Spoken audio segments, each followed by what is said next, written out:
ओम श्री विष्णवे नमः। प्रथम पूज्य गौरी पुत्र गणेश भगवान की जय। जय श्री सत्यनारायण भगवान। स्कंद पुराण के अनुसार भगवान सत्यनारायण श्रीहरि विष्णु का दूसरा रूप है और इस कथा की महिमा को भगवान सत्यनारायण ने अपने मुख से स्वयं देवर्षि नारद को बताया था या सुनाया था।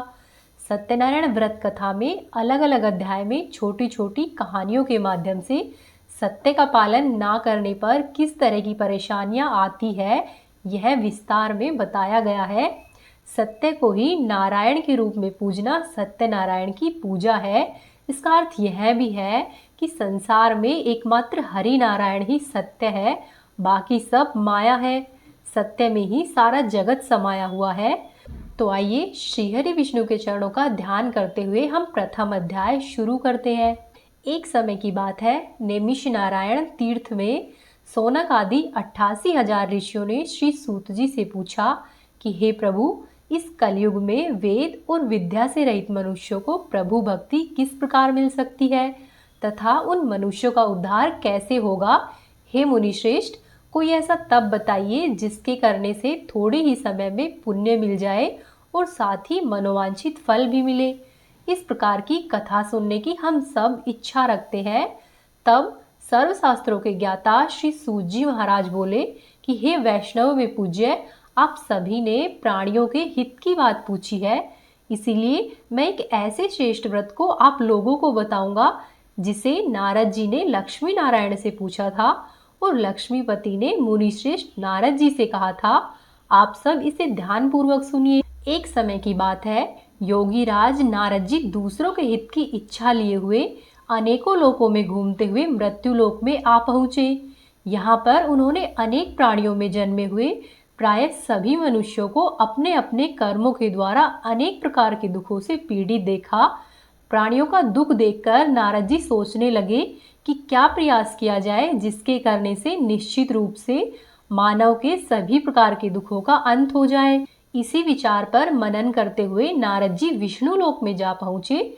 वहां पर वह देवों के ईश भगवान नारायण की स्तुति करने लगे, जिनके हाथों में शंख, चक्र, गदा और पद्म थे और वे गले में वरमाला पहने हुए थे।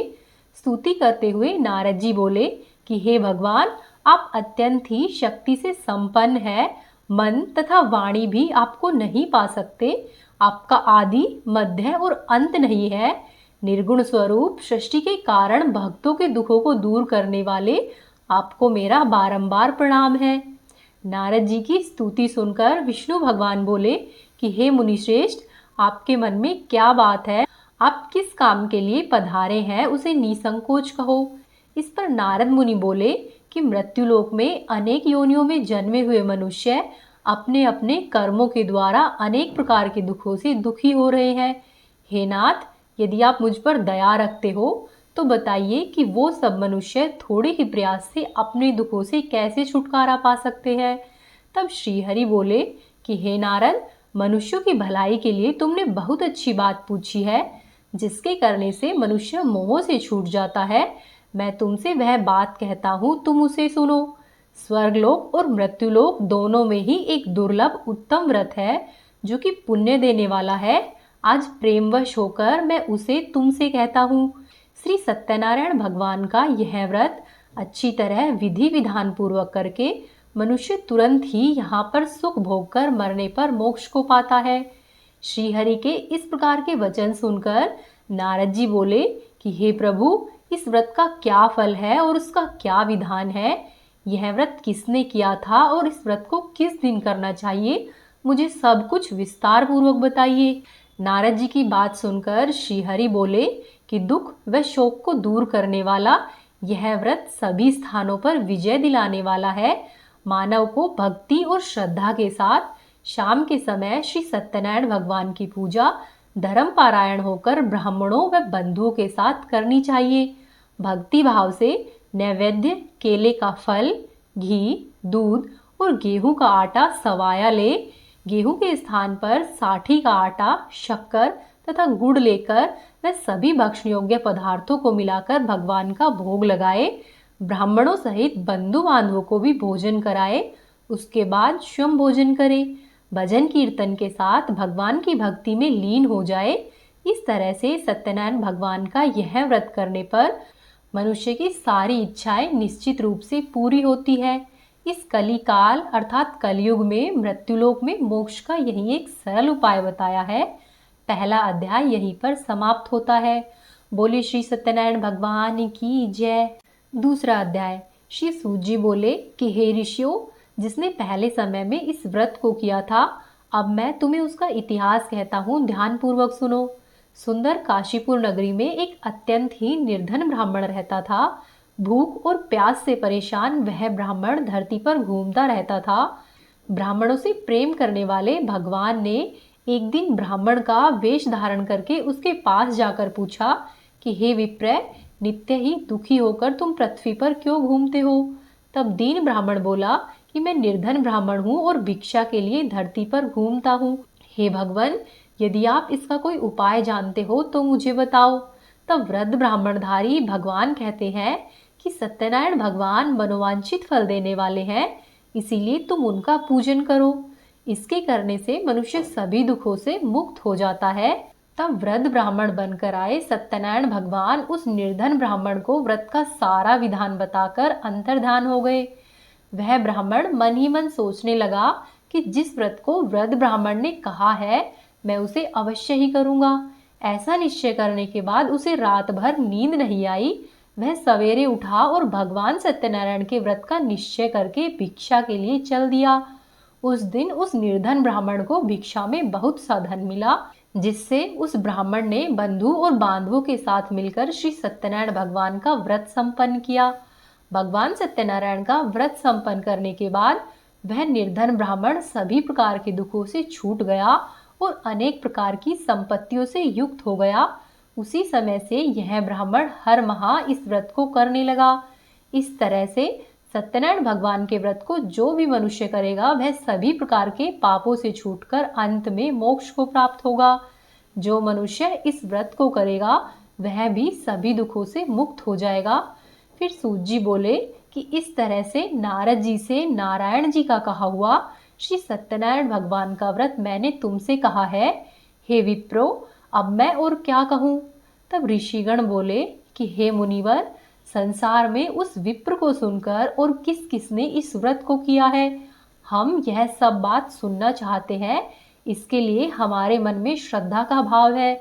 तब सर्व शास्त्रों के ज्ञाता श्री सूत जी बोले कि हे मुनियों, जिसने इस व्रत को किया है, मैं तुमसे वह सब कहता हूँ, ध्यान पूर्वक सुनो। एक समय वही विप्र धन और ऐश्वर्य के अनुसार अपने बंधु व बांधवों के साथ इस व्रत को करने के लिए तैयार हुआ। उसी समय एक लकड़ी बेचने वाला बूढ़ा आदमी आया और लकड़ियां बाहर रखकर अंदर ब्राह्मण के घर में चला गया। प्यास से दुखी होकर वह लकड़हारा उनको व्रत करते देखकर विप्र को नमस्कार करके पूछने लगा कि आप सब यह क्या कर रहे हैं तथा इसके करने से क्या फल मिलता है, कृपया करके मुझे भी बताइए। तब ब्राह्मण ने कहा कि सभी मनोकामनाओं को पूरा करने वाला यह सत्यनारायण भगवान का व्रत है। इसकी कृपा से ही मेरे घर में धन और धान्य आदि की वृद्धि हुई है। विप्र से सत्यनारायण भगवान के व्रत के बारे में जानकर वह लकड़हारा बहुत अधिक प्रसन्न हुआ। चरणामृत लेकर वह प्रसाद खाने के बाद वह अपने घर को गया। लकड़हारे ने अपने मन में संकल्प किया कि आज लकड़ी बेचने से जो भी धन मिलेगा उसी से मैं भगवान श्री सत्यनारायण का उत्तम व्रत करूंगा। मन में इस विचार को लेकर बूढ़ा आदमी अपने सिर पर लकड़ियां रखकर उस नगर में बेचने गया जहां पर धनी लोग बहुत ज्यादा रहते थे।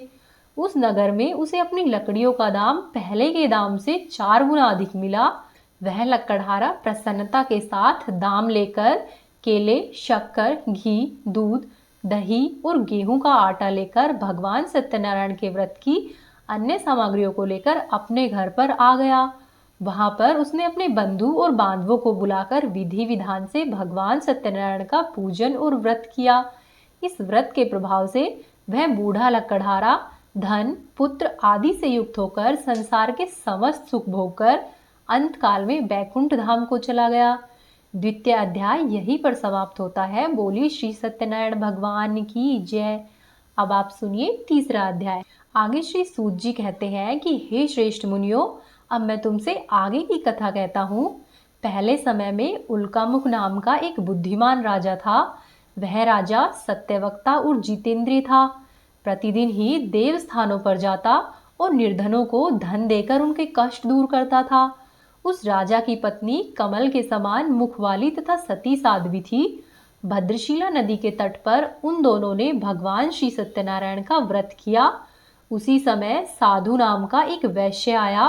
उसके पास व्यापार करने के लिए बहुत सा धन भी था। राजा को व्रत करते देखकर वह वैश्य विनय से पूछने लगा कि हे राजन, भक्ति भाव से पूर्ण होकर आप सब लोग यह क्या कर रहे हैं? मैं सुनने की इच्छा रखता हूँ, तो आप कृपया करके मुझे बताइए।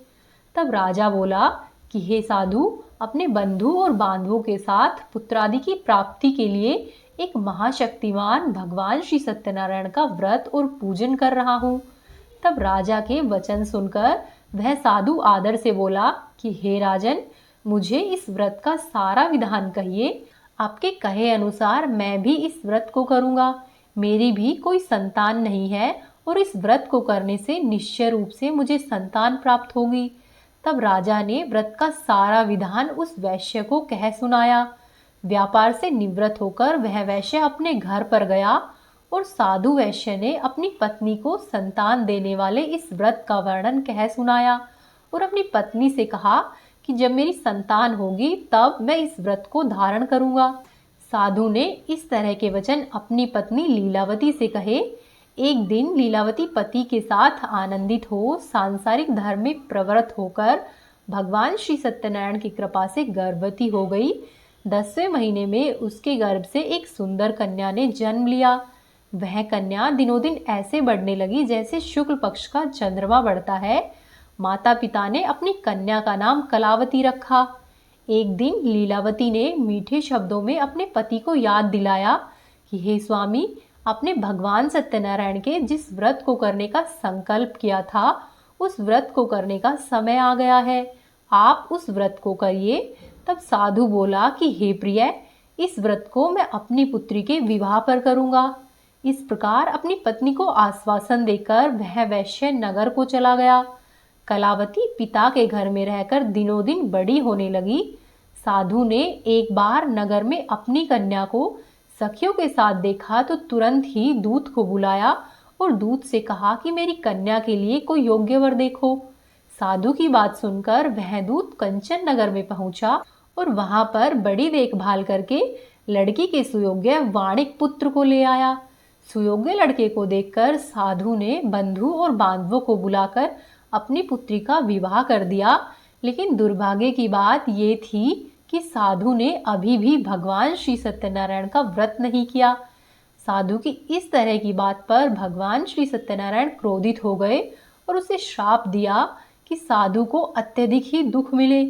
अपने कार्य में कुशल साधु बनिया जमाई को लेकर समुद्र के पास स्थित रत्नापुर नगर में गए। वहां पर जाकर दामाद और ससुर दोनों मिलकर चंद्रकेतु राजा के नगर में व्यापार करने लगे। एक दिन भगवान सत्यनारायण की माया से एक चोर राजा का धन चुराकर भाग रहा था।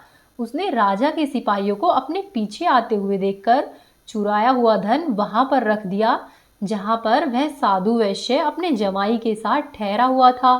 राजा के सिपाहियों ने साधु वैश्य के पास राजा का धन पड़ा देखा तो वह ससुर और जमाई दोनों को बांधकर प्रसन्नता पूर्वक राजा के पास गए और उनसे कहा कि हम ये दो चोर पकड़ कर लाए हैं। हे राजन, आप आगे की कार्यवाही की आज्ञा दे। राजा की आज्ञा से उन दोनों को कठिन कारावास में डाल दिया गया और उनका जितना भी धन था उसे छीन लिया गया। श्री सत्यनारायण भगवान के श्राप से साधु की पत्नी भी बहुत दुखी हुई। घर में जो भी धन रखा था उसे चोर चुरा ले गए। शारीरिक तथा मानसिक पीड़ा व भूख और प्यास से अति दुखी हो अन्न की चिंता में कलावती एक ब्राह्मण के घर पर गई। वहां पर उसने श्री सत्यनारायण भगवान का व्रत होते देखा। फिर कथा सुनी और प्रसाद ग्रहण करके रात को घर पर वापस आई। तब माता ने कलावती से पूछा कि हे पुत्री, अब तक तुम कहाँ थी और तेरे मन में क्या है? तब कलावती ने अपनी माता से कहा कि हे माता, मैंने एक ब्राह्मण के घर में श्री सत्यनारायण भगवान का व्रत देखा है। कन्या के ऐसे वचन सुनकर लीलावती भगवान के पूजन की तैयारी करने लगी। लीलावती ने परिवार व बंधुओं के सहित भगवान सत्यनारायण का पूजन किया और उनसे वर मांगा कि मेरे पति तथा जमाई शीघ्र ही घर पर आ जाए। साथ ही यह भी प्रार्थना की कि हम सबका अपराध क्षमा करो। श्री सत्यनारायण भगवान इस व्रत से संतुष्ट हो गए और राजा चंद्रकेतु को सपने में दर्शन देकर कहा कि हे राजन, तुम उन दोनों वैश्य को छोड़ दो। तुमने उनका जो भी धन लिया है उसे वापस कर दो। अगर तुमने ऐसा नहीं किया तो मैं तुम्हारा धन, राज्य व पुत्र आदि सब नष्ट कर दूंगा। राजा को यह सब कहकर भगवान अंतर्ध्यान हो गए। प्रातःकाल राज्यसभा में राजा ने अपना सपना सुनाया और फिर वाणिक पुत्रों को कैद से मुक्त करके सभा में बुलवाया। दोनों ने सभा में आते ही राजा को प्रणाम किया। तब राजा मीठी वाणी में बोला कि हे महानुभाव, भाग्यवश ऐसा कठिन दुख तुम्हें प्राप्त हुआ है, लेकिन अब तुम्हें कोई भय नहीं है। ऐसा कहकर राजा ने उन दोनों को नए वस्त्राभूषण पहनाए और जितना उनका धन लिया था उससे दुगना धन वापस किया।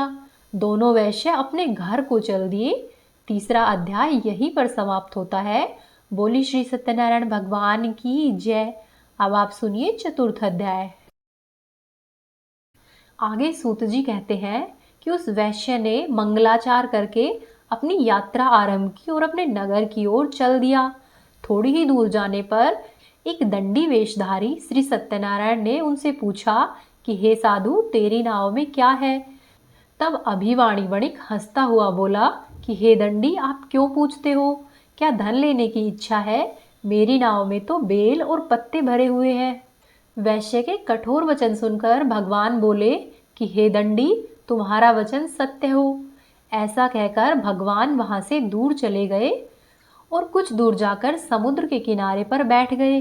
दंडी के जाने के बाद उस साधु वैश्य ने नित्य क्रिया के पश्चात नाव को ऊंची उठी हुई देखा और बहुत ही अचंभा किया। नाव में बेल और पत्ते आदि देखकर वह मूर्छित होकर जमीन पर गिर पड़ा। मूर्छा खुलने पर वह अत्यंत ही शोक में डूब गया। तब उसका दामाद बोला कि आप शोक नहीं मनाए, यह सब दंडी का ही श्राप है, इसीलिए अब हमें उनकी ही शरण में जाना चाहिए, तभी हमारी मनोकामना पूरी होगी। दामाद की बात सुनकर वह दंडी के पास पहुंचा और अत्यंत ही भक्तिभाव से नमस्कार करके बोला कि मैंने आपसे जो जो असत्य वचन कहे थे उनके लिए मुझे क्षमा कर दो। ऐसा कहकर महान शोकातुर हो वह रोने लगा। तब दंडी भगवान बोले कि हे वणिक पुत्र, मेरी आज्ञा से बार बार तुम्हें दुख प्राप्त हुआ है, तू मेरी पूजा से विमुख हुआ है। तब वह साधु बोला कि हे भगवान, आपकी माया से ब्रह्मा आदि देवता भी आपके रूप को नहीं जानते, तब मैं अज्ञानी कैसे जान सकता हूँ? आप प्रसन्न होइए, अब मैं सामर्थ्य के अनुसार आपकी पूजा करूँगा। आप मेरी रक्षा करो और पहले के समान ही नौका में धन भर दो। साधु वैश्य के भक्तिपूर्वक वचन को सुनकर भगवान श्री सत्यनारायण प्रसन्न हो गए और उसको उसकी इच्छा के अनुसार वरदान देकर अंतर्ध्यान हो गए। फिर ससुर और जमाई जब नाव पर आए तो नाव धन से भरी हुई थी। फिर वहीं अपने अन्य साथियों के साथ भगवान सत्यनारायण का पूजन करके वे दोनों अपने नगर की ओर चल दिए। जब नगर के नजदीक पहुंचे तो दूत को घर पर खबर करने के लिए भेज दिया। दूत साधु की पत्नी को प्रणाम करके कहता है कि मालिक अपने दामाद के सहित नगर के निकट आ गए हैं। दूत की बात सुनकर साधु की पत्नी लीलावती ने बड़े ही हर्ष के साथ भगवान सत्यनारायण का पूजन कर अपनी पुत्री कलावती से कहा कि हे पुत्री, मैं अपने पति के दर्शन को जाती हूँ, तू कार्य पूर्ण कर शीघ्र आ जा। माता के ऐसे वचन सुनकर कलावती जल्दी में प्रसाद छोड़कर अपने पति के पास चली आई। प्रसाद की अवज्ञा के कारण भगवान श्री सत्यनारायण रुष्ट हो गए और नाव के सहित उसके पति को पानी में डुबो दिया। कलावती अपने पति को वहां पर न पाकर रोती हुई जमीन पर गिर गई। नौका को डूबा हुआ देखकर वह कन्या को रोता हुआ देख साधु दुखित होकर बोला कि हे प्रभु, मुझसे तथा मेरे परिवार से जो भूल हुई है उसे क्षमा करे। साधु के दीन वचन सुनकर भगवान श्री सत्यनारायण प्रसन्न हो गए और आकाशवाणी हुई कि हे साधु, तेरी कन्या मेरे प्रसाद को छोड़कर आई है, इसीलिए उसका पति अदृश्य हो गया है। यदि वह घर पर जाकर प्रसाद खाकर लौटती है तो इसे इसका पति अवश्य ही मिलेगा। ऐसी आकाशवाणी सुनकर कलावती घर गई और वहां पर जाकर प्रसाद ग्रहण करती है और फिर आकर अपने पति के दर्शन करती है। उसके बाद साधु अपने बंधु और बांधवों के सहित श्री सत्यनारायण भगवान का विधि विधान से पूजन करता है तथा इस लोक में सुख भोग कर अंत में स्वर्गलोक को जाता है। चतुर्थ अध्याय यहीं पर समाप्त। बोली श्री सत्यनारायण भगवान की जय। अब आप सुनिए पांचवा अध्याय। सूत जी कहते हैं कि हे ऋषियों, मैं और भी एक कथा सुनाता हूँ, उसे भी ध्यान पूर्वक सुनो। प्रजा पालन में लीन तुंगध्वज नाम का एक राजा था। उस राजा ने भी भगवान का प्रसाद त्याग कर बहुत बड़ा दुख पाया। एक बार वन में जाकर वह वन्य पशुओं को मारकर बड़ के पेड़ के नीचे आया। वहां पर उस राजा ने ग्वालों को भक्ति भाव से अपने बंधु और बांधवों के साथ भगवान श्री सत्यनारायण का पूजन करते हुए देखा। अभिमान के वश होकर राजा उन्हें देखकर भी उनके पूजा स्थान में नहीं गया और ना ही राजा ने भगवान को नमस्कार किया। ग्वालों ने राजा को प्रसाद दिया, लेकिन राजा ने वह प्रसाद नहीं खाया और प्रसाद को वहीं पर छोड़कर वह अपने नगर को चला गया। जब वह अपने नगर में पहुंचा तो वहां पर सब कुछ तहस नहस हुआ पाया, तो वह शीघ्र ही समझ गया कि यह सब भगवान ने ही किया है। तब वह दोबारा उन ग्वालों के पास पहुंचा और विधि पूर्वक पूजा करके प्रसाद खाया तो श्री सत्यनारायण भगवान की कृपा से सब कुछ पहले के जैसा ही हो गया। दीर्घकाल तक सुख भोग कर मरने के बाद उस राजा को स्वर्ग की प्राप्ति हुई। जो भी मनुष्य परम दुर्लभ इस व्रत को करेगा तो भगवान श्री सत्यनारायण की कृपा से उस मनुष्य को धन और धान्य की प्राप्ति होगी। निर्धन धनी हो जाता है और भयमुक्त जीवन जीता है। संतानहीन मनुष्य को संतान सुख मिलता है और सारे मनोरथ पूर्ण होने पर अंत में मानव वैकुंठ धाम को जाता है। तब सूत जी बोले कि जिन्होंने पहले इस व्रत को किया है, अब उनके दूसरे जन्म की कथा कहता हूँ। वृद्ध शतानंद ब्राह्मण ने सुदामा का जन्म लेकर मोक्ष को पाया। लक्कड़हारे ने अगले जन्म में निषाद बनकर मोक्ष को प्राप्त किया। उल्कामुख नाम का राजा दशरथ होकर बैकुंठ को गया। साधु नाम के वैश्य ने मोरध्वज बनकर अपने पुत्र को आरे से चीरकर मोक्ष को पाया। महाराज तुंगध्वज ने शंभु होकर भगवान में भक्तियुक्त हो कर्म करके मोक्ष को पाया। पांचवा अध्याय यहीं पर समाप्त होता है। बोली श्री सत्यनारायण भगवान की जय। अब आप सुनिए श्री सत्यनारायण भगवान की आरती। ओम जय लक्ष्मी रमणा, स्वामी जय लक्ष्मी रमणा। सत्यनारायण स्वामी, सत्यनारायण स्वामी, जनपातक हरणा। ओम जय लक्ष्मी रमणा, स्वामी जय लक्ष्मी रमणा। रतन जड़ित सिंहासन, अद्भुत छवि राजे, प्रभु अद्भुत छवि राजे। नारद करत निरंतर, नारद करत निरंतर, घंटा ध्वनि बाजे। ओम जय लक्ष्मी रमणा, स्वामी जय लक्ष्मी रमणा। प्रकट भये कलि कारण, द्विज को दर्श दियो, प्रभु द्विज को दर्श दियो। बूढ़ा ब्राह्मण बन के, बूढ़ा ब्राह्मण बन के, कंचन महल कियो। ओम जय लक्ष्मी रमणा, स्वामी जय लक्ष्मी रमणा। दुर्बल भील कराल, जिन पर कृपा करी, प्रभु जिन पर कृपा करी।